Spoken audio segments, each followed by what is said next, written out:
भावार्थ में बहुत सुंदर संक्षेप किया है। जब परद्रव्य की और अपने भाव की निमित्त नैमित्तिकता जानकर समस्त परद्रव्यों को भिन्न करने में, त्यागने में आते हैं।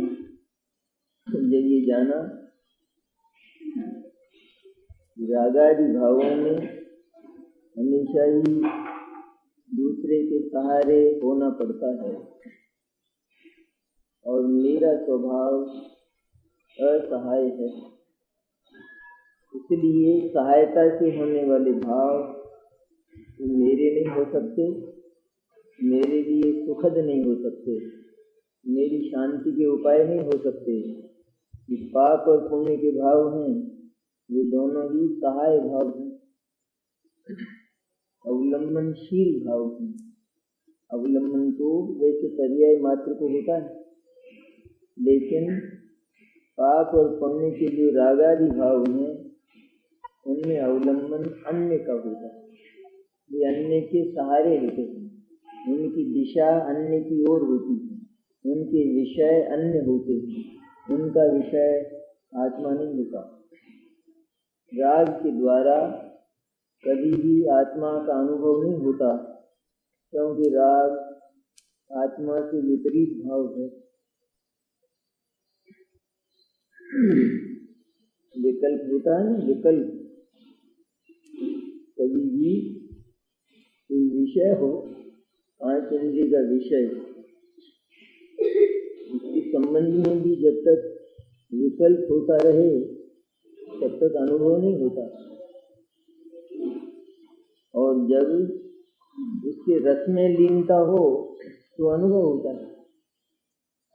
ये तो स्थूल बात लौकिक विषयों के संबंध में, उनका भी जब तक विचार होता रहे तब तक अनुभव नहीं होता, विषयों का भी। विचार को तोड़कर जब उनके काल्पनिक सुख में लीन हो तो अनुभव होता है आनंद का। विकल्प में क्या है? तो विकल्प हमेशा ही वस्तु से दूर रहता है, बात वस्तु की करे भले ही। राग है ना, आत्मा के संबंध में भी होता है। अंतिम राग, मैं शुद्ध हूँ, मैं चैतन्य हूँ, मैं आनंद निकेतन हूँ, मैं अनंत शक्ति पुंज हूँ, मैं असहाय हूँ, मैं ध्रुव हूँ, मैं अक्षय हूँ, ये विकल्प होता है। इस विकल्प को आत्मा का अनुभव नहीं होता, ये दूर रहता है हमेशा ही आत्मा से।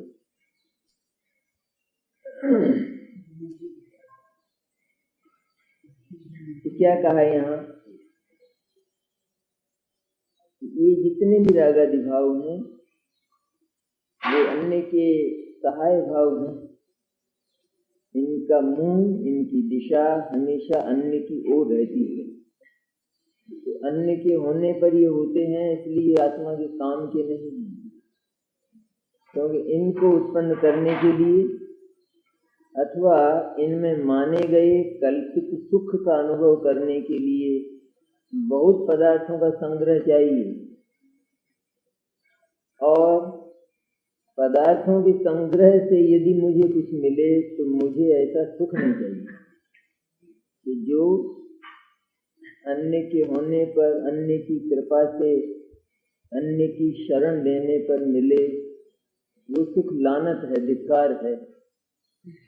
जब ये जानता है रागादि भावों का ऐसा लक्षण, रागादि भावों का ऐसा स्वरूप जब आत्मा जानता है तो वह उन अन्य द्रव्यों से अपना संबंध तोड़ देगा। सबसे पहला प्रकरण, सबसे पहले क्या करे? जानकर शब्द है, निमित्त नैमित्तिकता को जानकर सबसे पहले ज्ञान में इस बात को जाने कि पाप और पुण्य के भाव वो अन्य द्रव्यावलंबी भाव हैं, परावलंबी भाव हैं, और वे भाव मेरे काम के नहीं। श्राद्ध होते हैं ना, श्राद्ध कितने दिन के होते हैं? अपने यहाँ होता है नहीं, अपने में कोई नहीं करता, कोई तो करता होगा। बहुत से होते हैं छिपे उस समय से, नहीं करते कोई।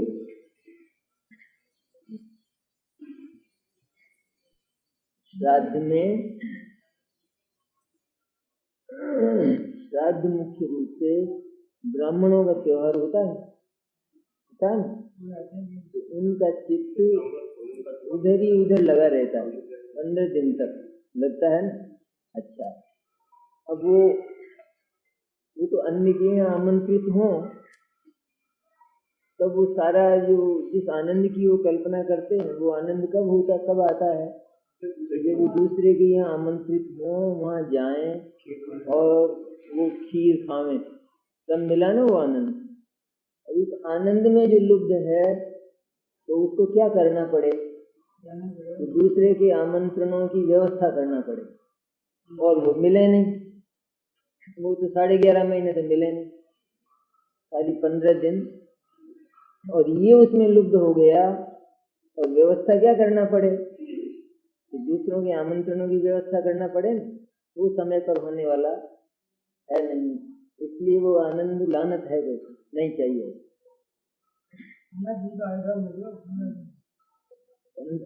15 दिन आए ना, लेकिन कैसा आया 15 दिन भी? आखिर दूसरे की बुलावे पर और दूसरे के निमंत्रण पर ही आया ना, घर में तो कुछ नहीं है। ऐसी कैसी स्थिति है जीव की। तो जीव को कभी तो 5 इंद्रियों के विषयों का आमंत्रण है, तो कभी भगवान का और मंदिर का आमंत्रण है। तब वो पाप और पुण्य का जो रस है वो उसको आता है, इनके बिना वो आता नहीं। इसलिए जो इस रहस्य को जानता है वो ज्ञानी ये कहता है मेरे को तो नहीं चाहिए, क्योंकि हमेशा ही नियत उधर लगी रहती है, नियत हल्की रहती है, जघन्य रहती है, इसमें प्रतिष्ठा और इज्जत रहती नहीं है। इज्जत है इसमें, जब ये राह देखा करे प्रातः काल से ही, रात से ही, सवेरे कौन किसका, कितना हल्का है। इसी तरह आत्मा कहता है, इस रहस्य को जानने वाला ये कहता है मेरे भीतर स्वयं अनंत शक्ति की संपूर्णता है, मैं जो चाहूं वो मेरे भीतर से निकले। ऐसा संपन्न, ऐसा समृद्ध पदार्थ है मेरा आत्मा, ऐसा श्रीमंत है, श्री। ऐसा जो जानता है वह इन भावों से अपना संबंध तोड़ता है, तो परद्रव्यों से भी संबंध उसका टूट जाता है। मेरे को नहीं चाहिए, ये मेरे लायक नहीं है, ये काम करना पड़े वो अलग बात है। सबसे पहले ये जरूरी है जानना, आवश्यक, क्यों करता तो रहा ही है, हो रहा है तभी तो ये जानने की आवश्यकता हुई ये कर्म मेरे लायक है या नहीं। कर्म ही ना हो तो जानने का प्रकरण ही नहीं है, लेकिन ये हो रहा है, पाप और पुण्य का प्रकरण, ये घटनाएं जीवन में घटती हैं और इसको अन्य का अवलंबन लेना पड़ता है। तब जिनवाणी इसको सजग करती है, सचेत करती है, ये कर्म तेरे करने लायक नहीं। तो इस तरह इनकी निमित्त नैमित्तिकता को जानकर, निमित्त तो जगत के पदार्थ, नैमित्तिक कौन हुआ, उन पदार्थों की ओर चित्त जाने पर होने वाला पाप और पुण्य का भाव, वो हुई आत्मा की पर्याय, नैमित्तिक जिसको कहते है ना। समस्त परद्रव्यों को भिन्न करने में, त्यागने में आते हैं। तो सबसे पहले विश्व का एक भी पदार्थ का जाना तो क्या हुआ, पहले उन पदार्थों को अपना जानने पर उनके आश्रय से जो भाव होते थे उन भावों से भी इसने संन्यास लिया। इस समय परद्रव्य से संन्यास लिया तो परद्रव्य से होने वाले भावों से भी वर्तमान में संन्यास लिया, ममत्व तोड़ दिया। इस तरह केवल एक अकेला अपना आत्मा ममत्व का विषय रहा। मैं ही मेरा हूँ, अन्य कोई मेरा नहीं है। टूट गया नहीं सब, या रहा कोई बाकी? सामान्य है क्या ये काम? कितना जबरदस्त है काम। जैसे किसी को जज बनाया जाए तो कितना बड़ा दायित्व आता है उस पर, कितना बड़ा आया। पहले तो वो लौकिक पक्षों में तल्लीन था और अब वो उन पक्षों से एकदम पक्षातिक्रांत हुआ। अब तुमको कोई पक्ष, अब कोर्ट में अगर तुम्हारा लड़का भी है तो वह लड़का नहीं, पर वह वादी प्रतिवादी है। ऐसा देखना तुम्हारी आंख अब तुमको ऐसी बनानी पड़ेगी। बदल गई आंख बिल्कुल। पहले आंख उसको पुत्र देखती थी, अब क्या देखती है? तो सामान्य देखती है ना। कितना महान है वो, इस समर्पण कितना महान है। इस तरह जिसने पहले जो जगत के पदार्थों को अपना देखता था, अपना मानता था, और ऐसा होने पर उसके तीव्र राग द्वेष होते थे, अब ये प्रतिज्ञा करता है कि आज से मैं ये संकल्प करता हूँ। क्या संकल्प किया? तो एक अणु मात्र को भी मैं अपना नहीं मानूंगा। तो क्या होता है? सारे पदार्थ जो सचमुच पराये ही हैं, उनके प्रति परत्व हो जाने पर फिर होने वाले राग द्वेष बहुत अल्प रह जाते। ये पहली बार का काम है। पहली बार केवल उन पदार्थों से और उनके होने पर होने वाले भावों से आत्मा को अलग कर लेने पर एक बहुत बड़ा काम होता है। ममत्व तो जाता ही रहता है, मिथ्या दर्शन तो समाप्त ही हो गया, और जो राग द्वेष रहते हैं, पाप और पुण्य के भाव रहते हैं, उनका अनुभाग, उनका रस अल्प हो जाता है। ये होता है।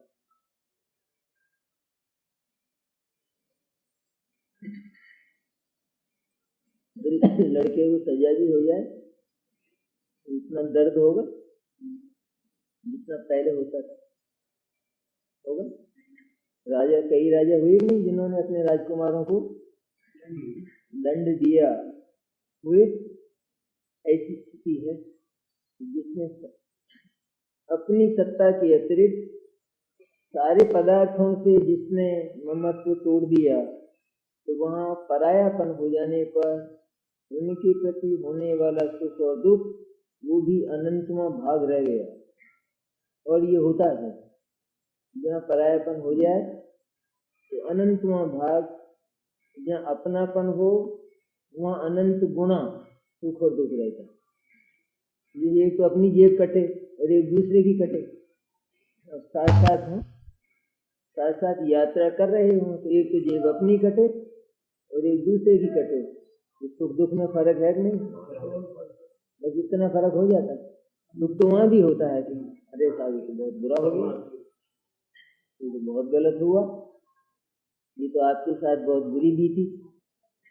इतना तो करता है, दुख भी होता है। ऐसा नहीं कि यूँ खाली बातें करता है, वो तो छलकपटी है जो खाली बातें करता है, लेकिन भीतर दुख भी होता है।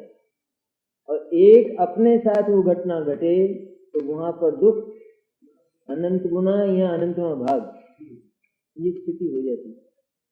ये ऐसी कैसी स्थिति है यहाँ पर? सबसे पहले प्रतिक्रमण और प्रत्याख्यान की चर्चा करते हैं ना आचार्य। कैसे करना प्रतिक्रमण और प्रत्याख्यान?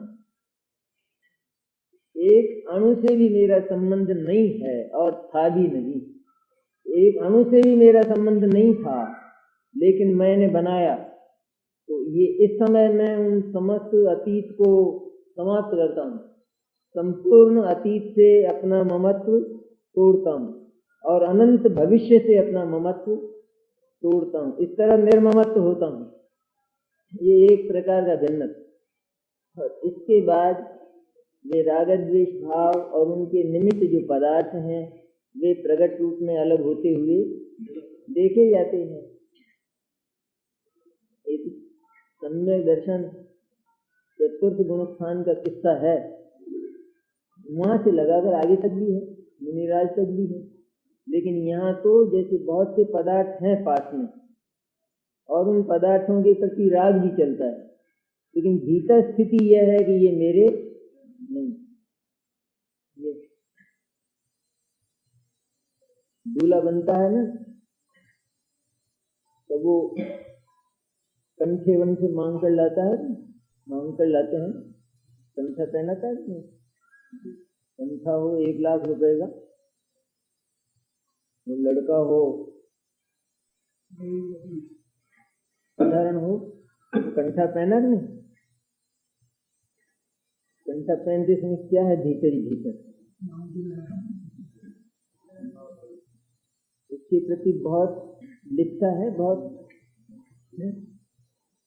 देखता नहीं। एक बार तो देखता है 1 लाख का कंठा है मेरे गले में, भीतर से तुरंत वो भाव आता है, लेकिन मांगा हुआ है। शर्म आती है नहीं, भीतर ही भीतर।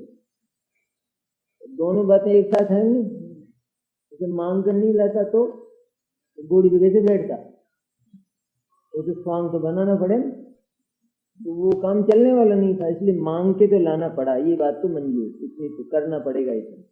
लेकिन साथ ही साथ भीतर जो मानस है उसकी स्थिति क्या है, लग तो बहुत सुंदर रहा है, लेकिन लग जाता है उसके साथ।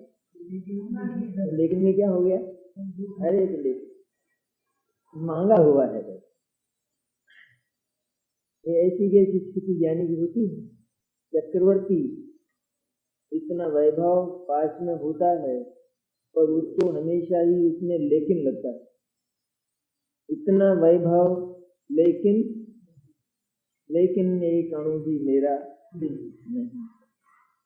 अज्ञानी को लेकिन नहीं लगता, अज्ञानी को तो मेरा है, अज्ञानी ये माने। कितना फर्क पड़ गया, जहाँ परत्व होता है तो वहां उसके प्रति तीव्र राग और तीव्र द्वेष होता ही नहीं है, होगा ही नहीं, मेहनत करने पर भी नहीं हो सकेगा। और जहाँ अपना मानता है वहां तीव्र राग और तीव्र द्वेष के लिए मेहनत नहीं करना पड़ेगा, दोनों ही दिशाओं में। यहाँ भी स्वयं होगा और वहां भी बिना मेहनत किए अल्प राग होगा स्वयं। तो ऐसा एक विलक्षण परिवर्तन स्व और पर का भेद जान लेने पर हो जाता है। ये भाव भी बच जाते हैं, पाप और पुण्य के भाव भी रहते हैं, लेकिन उन भावों के प्रति भी इसको, अब उन भावों में ऊपर से आनंद, भीतर से उदासी। जैसे ऊपर से आनंद कंठे में, जैसे लोगों को कैसा अच्छा लग रहा है, और वो वीडियो बन रहा है, वीडियो में कंठा आएगा। तो एक इस दृष्टि से इस बात पर विचार करता है, उसे सुख भी होता है, आनंद में अच्छा लगा हम लोगों को। लेकिन जब उस पर विचार करता है, जैसे मोर अपने स्वरूप पर विचार करता है लेकिन साथ ही पैर को देख लेता है, तो लेकिन ऐसी स्थिति है उसकी। तो जब ये जानता है कि समस्त निमित्त नैमित्तिक भावों को भिन्न कर लेता है, उस भाव को भी भिन्न कर लेता है, उस दूल्हे को उस कंठे के योग में जो सुख लगता है, तो इसको इस सुख के प्रति भी ममत्व नहीं है भीतर से। तो नहीं भविष्य में नहीं चाहिए कि ये तो आ गया, जो आ गया करना पड़ा, हुआ, ये तो सब हुआ, लेकिन ये कंठा और इसके होने पर ये मुझे जो सुख हो रहा है वीडियो का, और ये जो लोग देख रहे हैं और सराहना कर रहे हैं, क्या राजकुमार जैसा लग रहा है एकदम, ये जो प्रशंसा है, और इस प्रशंसा के होने पर मेरे भीतर उत्पन्न होने वाला सुख, ये सुख लानत है, क्यों मांगा हुआ है। सुख मांगा हुआ है कि नहीं मांगा हुआ? ये अंतःकरण है ज्ञानी का। इस तरह वो जितने भी कहते कैसे रहे साहब, पाप और पुण्य के भाव तो होते हैं, उनसे न्यारा कैसे रहे कि जैसे वो वर न्यारा रहता है उस सुख से। क्योंकि अगर उसमें मग्न हो जाए तो ये कंठा ही नहीं लौटाए, निमग्न हो जाए ना ये लौटाएगा ही नहीं। लेकिन ये निमग्न नहीं होता है, इसको तो शर्म है भीतर से और बाहर से ऐसा दिखता है। ऐसी स्थिति ज्ञानी की है कि सब सारे ही परद्रव्यों को और उन परद्रव्यों के होने पर होने वाले भावों को पहले तो उसने अपने से भिन्न जाना, अलग जाना, ये मेरा कर्म अच्छा नहीं है, ये जाना। और इसके बाद ये छूट जाते हैं, भाव छूटते हैं, वहाँ पर द्रव्य भी छूट जाते हैं। द्रव्य छूटते हैं तो वहाँ पर भाव भी छूट जाते हैं। वो द्रव्य और भाव को छोड़ने का जो तरीका वो याद रखना कैसे छूटते हैं। तो समस्त राग आदि भावों की संतति कट जाती है और तब आत्मा अपना ही अनुभव करता हुआ कर्म बंधन को काटकर अपने में ही प्रकाशित होता है। इस कर्म बंधन का निदान भी आया इसमें, डायग्नोसिस। कर्म कैसे बनता है?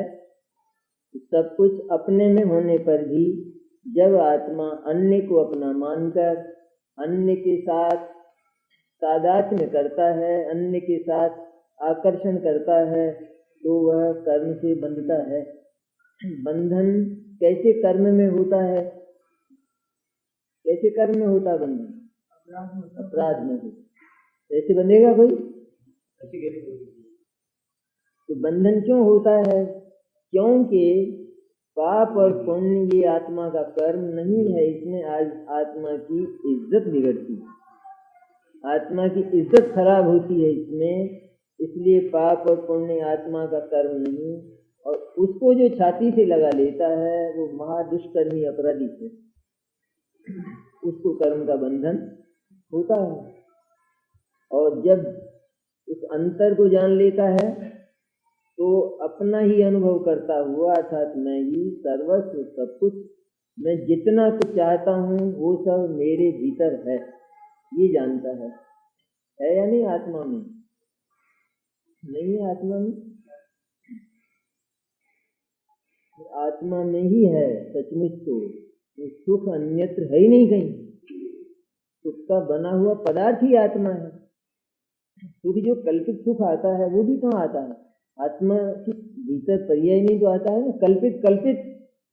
असली सुख की बात नहीं आ रही, पर वो जो कल्पित सुख आता है उसका जो अनुभव होता है, वो अनुभव कोई विषय को होता है क्या? उसको ये 5 इंद्रिय के खाना पीना, वो खाने को होता है सुख? तो किसको होता है? उस खाने में जो सुख की कल्पना है वो आत्मा की पर्याय है, वो अनुभव आत्मा का है। तो वो जो कल्पित सुख है वो भी तो आत्मा को ही होता है ना। इसका अर्थ यह है कि असली सुख इसके भीतर पड़ा, वरना ये अनुभव नहीं हो। फिर तो अनुभव खाने को हो। यदि अनुभव करने की ताकत आत्मा के भीतर है, वस्तु को अपनी पूरी मर्यादा में, पूरे परिमाण में, अपने पूर्ण स्वरूप को लेकर भले ही पड़ी रहे, लेकिन जहाँ उसकी विस्मृति होती है तो दुख होता है, भूल होती है ना उसकी। इसी तरह सुख नाम का स्वभाव, सुख नाम की सत्ता, सुख नाम का गुण, तो सुख और दुख का संबंध आत्मा से ही माना जाता है। लोक में भी एक मनोविज्ञान है ये कि जड़ पदार्थ में सुख और दुख कोई नहीं मानता है। जैसे पत्थर ऊपर से गिर जाए तो उस पर दया नहीं आती किसी को, और उसको अस्पताल नहीं ले जाता कोई, इसकी पट्टी कर दो, मरहम लगा दो। ऐसा क्यों नहीं किया? क्योंकि वहां पर सुख और दुख की अनुभूति, सुख और दुख की अनुभूति नहीं है, तो सुख और दुख भी नहीं, दोनों बातें साथ होना चाहिए। एक तो ज्ञान और एक सुख, ये दोनों साथ हों। खाली सुख और ज्ञान नहीं हो तो चलेगा कहाँ? सुख हो और ज्ञान नहीं हो तो ये आपत्ति है,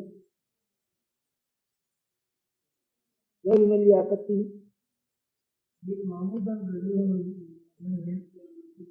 सुख तो हो लेकिन ज्ञान न हो तो तकलीफ है। कुछ है तकलीफ, फिर क्या करें? किस काम का, क्या काम आया हो? सुख तो है लेकिन उसका ज्ञान ही नहीं है, ज्ञान नहीं है वो कौन करेगा? इसलिए दोनों साथ चाहिए। जड़ पदार्थों में ये दोनों बातें नहीं है। व्यवस्था कैसी है, सुंदर बनाई भगवान ने, किसी ने अपने आप ही है ना, स्वयं ही। जड़ पदार्थों के पास ज्ञान भी नहीं है और सुख भी नहीं है, और आत्मा के पास ज्ञान भी है और सुख भी है। जो कल्पित सुख का अनुभव होता है तो वो भी आत्मा में होता है, वो आत्मा के सच्चे सुख का विस्मरण होने पर होता है। तो वो सुख की दुखरू पर्याय है। जिस किसी के पास बहुत हो ना, लेकिन वो उसको काम में नहीं लेता हो अथवा याद नहीं हो, तो घर में तो तंगी चलेगी ना तंगी, और पड़ा है भीतर। ये जो दुख की पर्याय है ये भी सुख के होने पर होती है। दुख सुख का विकार है, सुख की विकृत पर्याय का नाम दुख है। जिसके पास हो विकार उसी को हो सकता है, जिसके पास नहीं हो तो उसको विकार भी, ये फॉर्मूला नियम, जिसके पास हो तो उसको विकार हो सकता है, जिसके पास नहीं हो तो विकार नहीं हो सकता। तो जिसके पास जेब में नोट हो जेब उसकी कटे, जिसके पास नहीं हो तो वो क्या मेरी भी कट गई, मेरी भी तेरे क्या कटा बता, हो तो कटे ना, नहीं है तो कहां से कटे?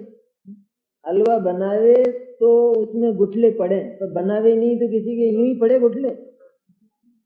रोटी बनावे तो वो जले, पर रोटी ही नहीं बने तो जले वो, तो जरूरी नहीं है जलना, लेकिन वो बने तो इस तरह की विकृति हो सकती है। आदमी हो तब उसको मलेरिया का मच्छर काटे और बुखार आए, पर आदमी नहीं है, बुखार आया किसी को? अब तक आदमी नहीं है तो आएगा? वो नहीं, वस्तु ही नहीं हो तो विकार नहीं हो सकता है। आत्मा में सुख का विकार देखा जाता है, इसका अर्थ यह है कि आत्मा के भीतर पीछे, उस दुख के पीछे सुख पड़ा हुआ है, सुख नाम की शक्ति पड़ी है। उसको भूलता है, अपने आप को वैसा नहीं मानता, बटोरने की कोशिश करता है भीतर, और बटोरने की कोशिश उस हिरण की तरह से घास को सूंघता है। और खुशबू कहाँ से आती है? खुशबू कहाँ से आती है? खुशबू तो नाभि में से वहां रहती है, कस्तूरी, हिरण की नाभि में कस्तूरी रहती है। खुशबू तो भीतर से महकती है। और इलाज कहाँ करता है? बाहर से करता है। तो पेट में खराबी हो ना तो मुंह में बदबू आती है, ये क्या करता है? सुगंधित पान खाता है। अरे भले आदमी, नहीं है इलाज, इससे होने वाला नहीं है कुछ। उसकी खराबी से तेरे बदबू आती है, ये कहता है मेरा मुंह खराब हो रहा है, तो मुंह नहीं है खराब। ऐसी कैसी स्थिति है? ये क्या करता है? ये सुख के लिए बाहर से बटोरता है, और सच्चाई क्या है कि वो इसके भीतर बड़ा। एक बार उसका सम्यक परिज्ञान हो तो ये उस पर विश्वास करता है, तो बाहर से बटोरने का जो श्रम है, दुख है, आदत है, जो खोटा यत्न है, वो समाप्त हो जाता है। तो आत्मा अपना ही अनुभव करता हुआ कर्म बंधन को काटकर अपने में ही प्रकाशित होता है। इसलिए जो अपना हित चाहते हैं वे ऐसा ही करें, ऐसा मीठा उपदेश। जो अपना हित चाहते हैं वे ऐसा करें,